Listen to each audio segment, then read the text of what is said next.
วันนี้ฉันถึงรู้ดีย้อนเวลากลับมาไม่ได้โธ่เอ้ยโชคชะตาเล่นตลกลืมตาตื่นมองฉันอีกครั้งจะบรรเลงเพลงให้เธอฟังให้เหมือนเคยดังวันราบที่เราพบกันไปไหนเนี่ยลูกไปไหนในวันนี้ฉันถึงรู้ดีย้อนเวลากลับมาไม่ได้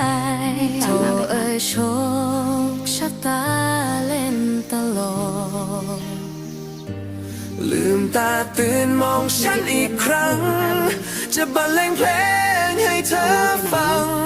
ให้เหมือนเคยดังวันราบที่เราพบกันไม่เอาลูกไม่เอาลูก